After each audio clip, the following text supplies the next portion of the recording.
Pete Sampson with Tim O'Malley and Tim Priester atop the Citrus Bowl a couple hours before kickoff of Notre Dame LSU. The weather, I don't know how much of a story, but it will be a factor today. Mid-50s, very windy, drizzly on and off. A good day to run the ball if you're Notre Dame. No doubt about it, and they have to do that. Brian Kelly talked for the last couple of weeks about the need to throw the football on the outside. I think that's true, and you know, we also talked about early in the analysis of this game that Notre Dame could make some inroads with the screen game. Well, Tony Jones Jr. is a part of this offense now, so they have to do that. But there's no doubt you have to, you know, you don't want to come out of this game saying that the offensive line that won the Joe Moore Award underachieved, and that has happened sometimes against good defenses.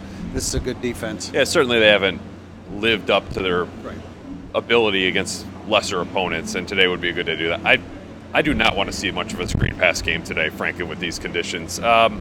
Tim, you made a great point in your Who and What to Watch about the importance of first down, because it really sort of blew me away to see those numbers, how good Notre Dame has been on first down when the offense has clicked and how bad they've been when it hasn't. They would get 7-8 yards of play on first down in games they win. That's when the offense clicks. In the 3 games they don't, it was in the 2 range against Georgia, the 3 range against Miami, and against Stanford, aside from one play that was a 75-yard touchdown, it was 2.5, which I know the 75-yard touchdown counts, but it's kind of a portent of how bad they were going to be the rest of the way. They have to have first down success today because this is probably the second best defense they faced after Georgia. If you look at it statistically, it is, and on film, it sure seems like it. Yeah, and also Wimbush's turnovers. I think that, I don't know how much that couples with the first down stuff, but in Notre Dame's 3 losses, Wimbush is averaging more than 2 turnovers a game, whereas in the 8 wins that he's been a part of, it's been sub-1. So that's been critical today. I don't know. I mean, Brian Kelly talked about special teams yesterday, and we're like, oh yeah, special teams, good point, with the punt return game of LSU, but it is when you dig into LSU's punt return game, I'm not sure how much of an issue, if that is an issue today, Notre Dame's in trouble. I mean, if you want to look at the one big play that DJ Chark had, it was against Auburn, a 75-yard punt return when they overcame a 20-0 deficit. But I think we all kind of cringe when you hear Brian Kelly start talking about special teams because although they've been better this year and solid, they certainly haven't been anything spectacular.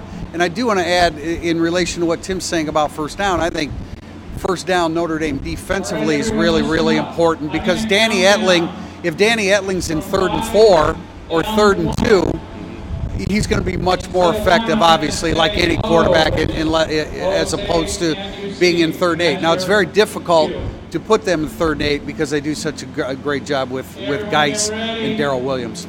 Yeah, I'm curious about Notre Dame's front 7. Drew Tranquil talked about how they wore down a little bit. Is this like a reset button, Tim? You talked about that in our podcast the other day. The reset button favors Notre Dame more than LSU. LSU would prefer to have played this game in early December opposed to on January 1. Well, I think the reset button is really for Josh Adams, too. Through the first 8 games, maybe it's 8.5 games, he was stopped once on 3rd and short or 4th and short. Then the Notre Dame offense was stopped 7 of 12 times on 3rd and 2 or less.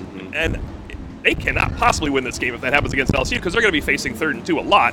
I do think that a rejuvenated Josh Adams, if he truly is, and Notre Dame's offensive line and maybe healthy Tony Jones for the first time, and just because people want to hear it, Dexter Williams maybe gets a carry or 2, but I really think the reset button is huge for Notre Dame because if they weren't able to hit it, if they weren't able to get more healthy and refresh, they're not going to win today. Yeah, no question about that. Well, it's a fascinating matchup. There's going to be a ton to watch today. The weather, I would describe it as nasty for a Notre Dame spring game, let alone a January 1st bowl game here in Orlando. But we'll see what happens. A couple hours from now, Notre Dame LSU in the Citrus Bowl. Pete Sampson, Tim Priester, Tim O'Malley, our pregame instant analysis.